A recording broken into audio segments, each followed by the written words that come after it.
Mabuhay, ayan. Fight po agad tayo, di ba? After traveling po. Kasi syempre di ko pa nakuha ng video sa pagluluto. Dahil sobrang pagod din, nagpahinga ang artista. Bago tayo mag-isa, pasalamatan po muna natin ang Panginoon.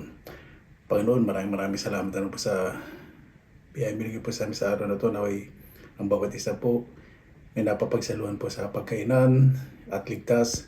Lalo na po yung malalayo po sa kanilang mga pamilya. Kayo na pong bahala po sa amin. Sinusuko na po namin sa inyo lahat sa kanan ni Jesus. Amen. Sana po natin. Ako po. After ng Philippine Day sa Helsinki yan. Luto po ng chop suey. Saka ng Bicol Express. Dahil hindi ko po naabutan yung Bicol Express sa pilahan. Dahil dami po talagang may pila.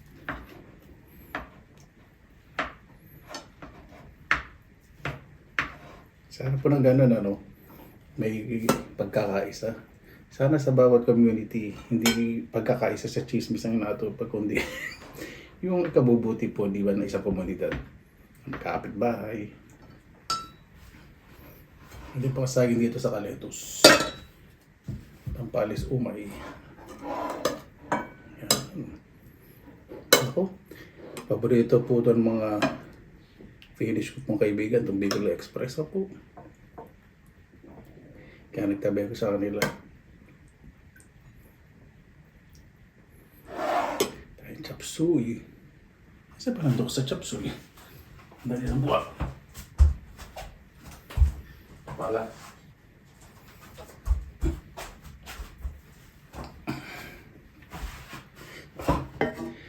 Hindi ko po niligyan ng ng thickener. Yung pampalapot. Gusto ko po yan. Natural taste of fresh cut vegetables or sliced vegetables or chopped vegetable or whatsoever.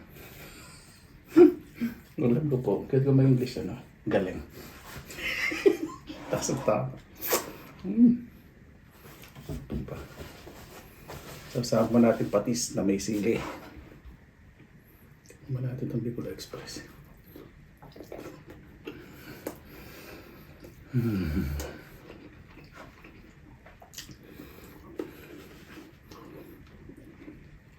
Kaya po ako nag-Bicol Express kasi nakabili po ako bagong gisado. Sarap po yung may konting bagong gisado. Bagong alamang.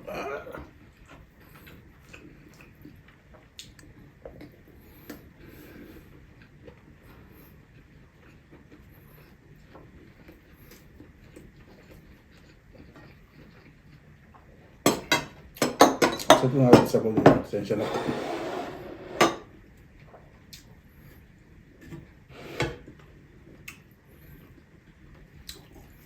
Punong-puno itong nasalado. Siya na po. Ang gulab na sabaw.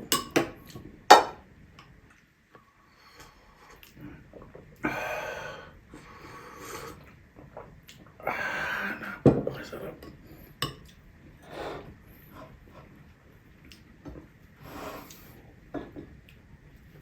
Chapsi gusto ko po talaga. Kasama po patis na may silo, kaya patis kalamansi na may sili.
Mga part ng bigas press na ginawa ko. Papagisan agad ako Ay, dalawang finish Pwede po sa sobrang ayun dalawa. Okay lang sa mga ayaw kung magugusan na rin. Pero gusto nila yun. Kainin nila yun.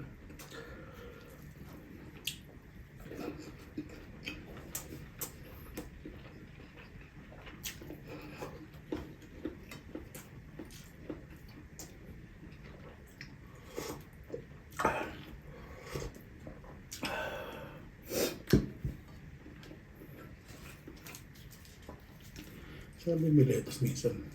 Para sa akin po Nung natutunan kumain ng lettuce na hero, nagustuhan ko po. Lalo na medyo maalat ang mga pagkain. Pero po,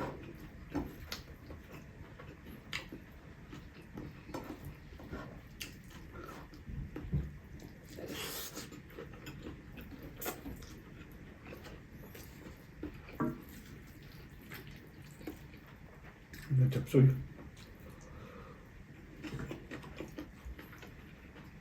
Ang pag gusto ko chapsuy, hindi po overcook ng gulay.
Sa mga nag-comment po na nagaya daw po kasi isang vlogger na gumagamit ng malaking baso. Natagal na po nag-umpisa pa po tayo. Nandiyan na po yan ito. Natagal na po siya ito. Yun lang po. Good vibes lang po tayo.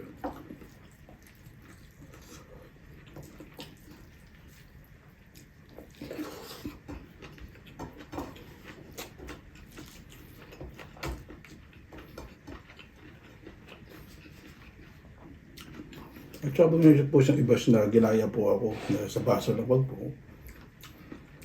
Siyempre minsan na-inspired po, di ba? Sabi natin ng gagaya.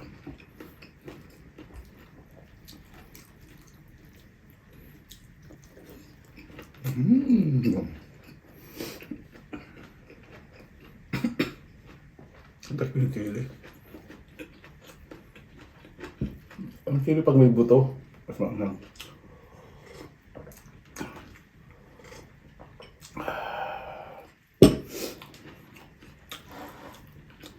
Praso na lang. Panganga. Tama-tama ito. Magiging ano ko yan. 3 araw na ulam. Lagay ko po kasi lalagay po sa maliit na lalagyan, lalagay sa freezer. Hindi po masisiraan ng pagkain.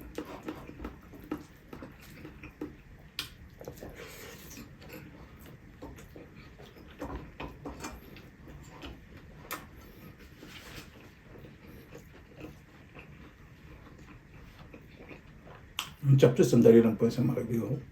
So gusto po nila yun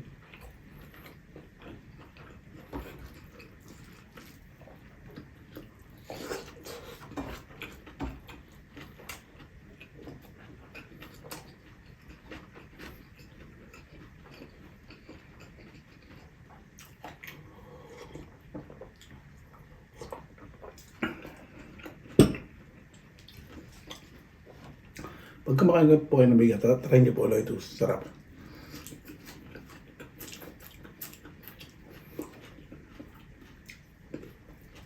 Okay, halo po ninyo. Pag sabihin, ano siya sa pagluluto? Nagkakain kayo. Sarap, pampalis po umay.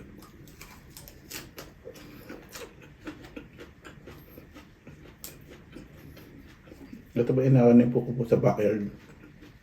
Natira natin kahapon.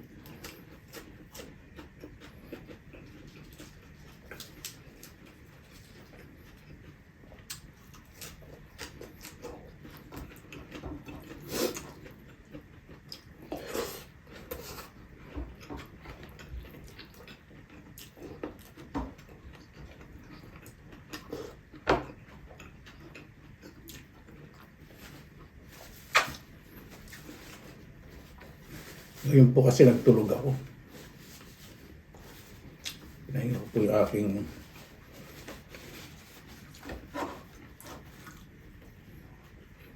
multi-million-dollar worth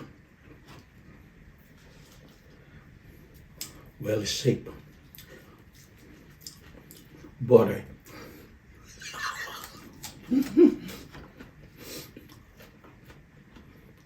Tapos mga itatanong po kung may hika po ako, bakit ganun po yung tawa ko daw po. Para may asthma, ganun po talaga. Hindi na po mababago.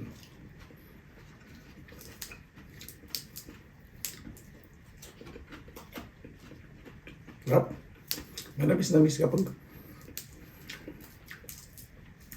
Kasi siyempre sa pila medyo malamig. Gusto po kasi ng lettuce medyo malamig yung mamis. Pero pag mainit ang panahon, bakit ano kaysa mainit, tapos ininitan po yung lettuce. Papait po. Kaya nilalagyan po ng ano, lagyan nyo po ng lambat o kaya nasa loob ng greenhouse kung nasa Bulacan kayo. Bakit hindi po bumait yung lettuce kung hydroponic ang style nyo, aquaponic o sa loob ng greenhouse. Hydroponic po, ibig sabihin po nun, tubig na nagsisirculate po sa mga halaman, sa mga ugat. May pump, dire-diretso po yun. Pero may nutrients sinahaluan po ng tubig. Yung aquaponic naman po, may isda. So yung mula sa isda hanggang sa halaman, sisirculate yung pump. So nagkakaroon ng nutrients ng tubig sa halaman. Ang ganda sa aquaponic, pag lumaki isda, ulam kayo. Kung nga lang, dagdag sa pag-aquaperis pagkain ng isda, di ba? Sarap.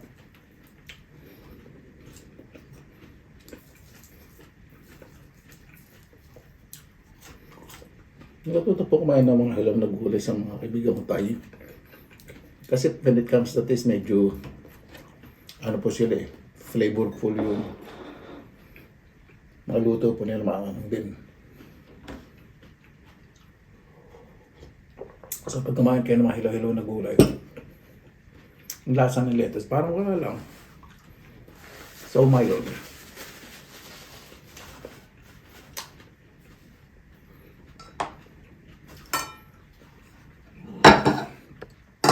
Pag may tira po ako, tulad ng sinigang, bago po ilagay sa rep, iinit ko po yan.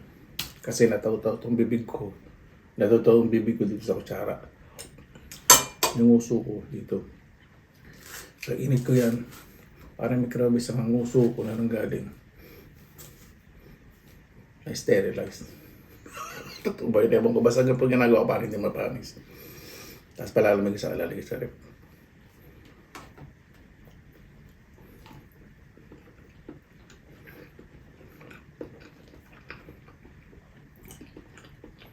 Pero may sili.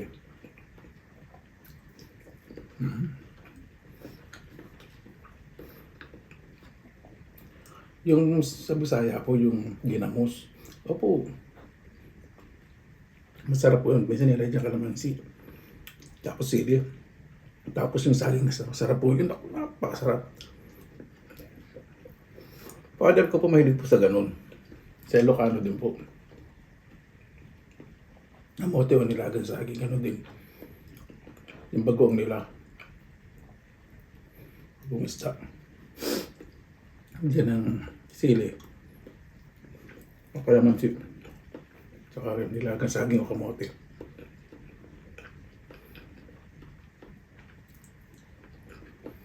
Yung mga makakain po ng saging sa kamote everyday. Mas malalakas po sila. Calcium, potassium, saka fiber. Yung mga muscle po nila maganda. Kahit medyo slender po o slim po yung katawan nila. Lalakas po sila.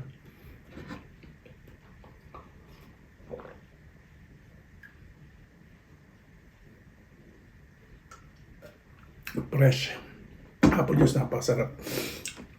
Paano po bago tayo matapos, pasalamatan po muna natin ng Panginoon.